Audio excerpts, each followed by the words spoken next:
Hello friends, তোমরা কেমন আছো? আশা রাখি ভালো আছো। আমিও ভালো আছি। আজকে প্রচন্ড গরম, সকাল থেকে কিছুই ভালো লাগছে না।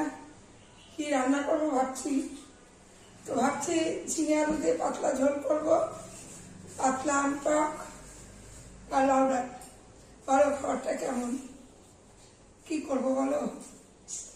নিরামিষ খাই, আমার স্বামী আমিষ খায়, আমি একেবারে মাছ খাই না যে সেটা ভুল। মাঝে মধ্যে একটু মাছ খাই, কিন্তু মাংস টোটালি খাই না। এরকম আজকে আমি ঝিঙে আনবো, আর এই যে আম দিয়ে পাতলা আম টক, আর এই যে লাউ কেটে রেখেছি, লাউটা করবো। জানো বন্ধুরা, আজ তোমাদের সঙ্গে আমি একটা মনের কথা শেয়ার করবো। সেটা হলো, তোমরা তো সবাই জানো যে আমি খোড়া, কারণ আমি জন্মগত খোড়া না, ভুল ট্রিটমেন্টে রিউমেটিক আর্থারাইটিস চিকিৎসাতে আমার দেখো 10টা আঙ্গুল দেখো খোলেও না, বন্ধও হয় না। যে এমনই ভাগ্য, দেখো গলায় অপারেশন হয়েছে, একটা ছোট্ট সিস্ট হয়েছিল, যার জন্য আমার মাইক্রো সার্জারি হয়েছে। তোমরা তো জানো আমি খুব অসুস্থ ছিলাম। আমি লাইভে আসবো, অনেকে আমাকে রিকোয়েস্ট করেছে দিদি ভাই লাইভে আসো, কিন্তু আমার সাউন্ডটা টোটালি পরিষ্কার হয় না, এই কারণে আমি লাইভ করি না, ভালো লাগে না। বন্ধুরা, আমি জন্মগত পঙ্গু, খোড়া কিছুই না। 2011 সালে আমাকে ভুল ওষুধ খাইয়ে আজ আমি এই পঙ্গু। জানি না কোন অপরাধে গলার ভেতরেও সিস্ট হয়, অপারেশন করতে হয়, সাউন্ড টোটাল বসে গেছিল। তো সব থেকে বড় কথা কি জানো, অসুস্থতাটাকে মেনে নেওয়া যায়, কিন্তু আত্মীয় স্বজন, পাড়া প্রতিবেশী গঞ্জনা, কুরুচিকর কথা, যে কত বড় মানে যন্ত্রণাদায়ক, সেটা তোমাদেরকে বলে বোঝানো যাবে না। আমরা যারা নাকি এরকম পঙ্গু, অসুস্থ, তাদেরকে প্রতি পদে পদে, পরিবার তো আছেই, পরিবার বলতে আত্মীয় স্বজন, পাড়া প্রতিবেশী তো বলেই। তো তখন মনে হয় কি বেঁচে থাকার থেকে মরে যায় না, কিন্তু মৃত্যুটা তো সবাই চায় না, কারণ একদিন তো মরতেই হয়, বাঁচার অধিকার সবার আছে। তো সেই ক্ষেত্রে আমার পরিবারে এখন আমার স্বামী এবং সন্তানের সহযোগিতায় এই চ্যানেলটা খোলে, এবং আমি ঠাকুরের নাম করি, বাউল গানও করি, ঠাকুরের নাম করি।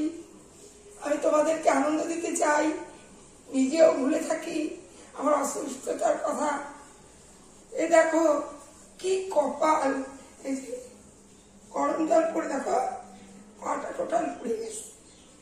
খোড়া তো যাক, কিছু মনে করো না।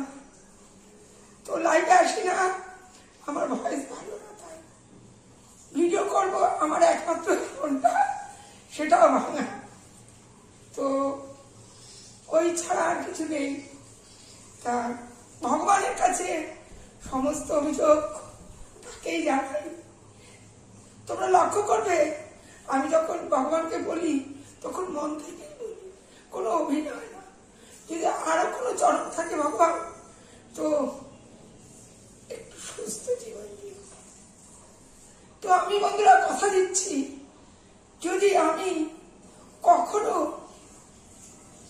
কোনোভাবে প্রতিষ্ঠিত হতে পারি,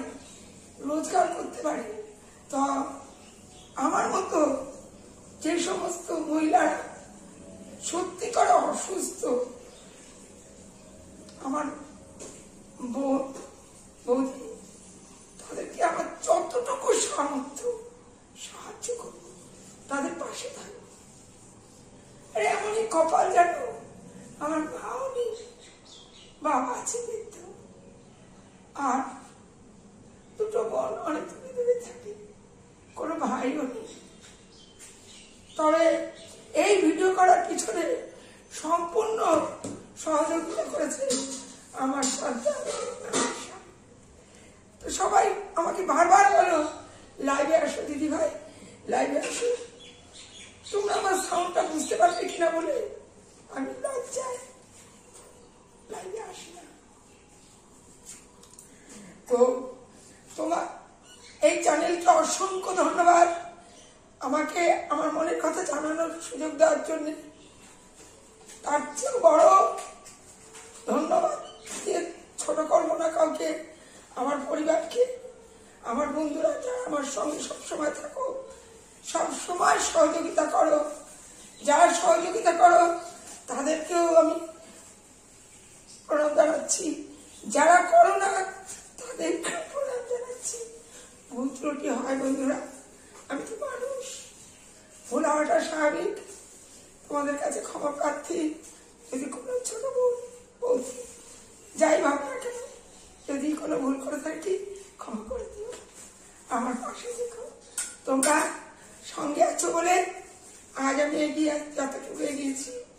আশা রাখছি ভবিষ্যতে আরো যত কষ্টই হোক না কেন, আমি প্রত্যেক দিন তোমাদের আনন্দ দেব এবং নিজে আনন্দ পাবো। আমার বেঁচে থাকার একটা রসদ বলতে পারো এটা।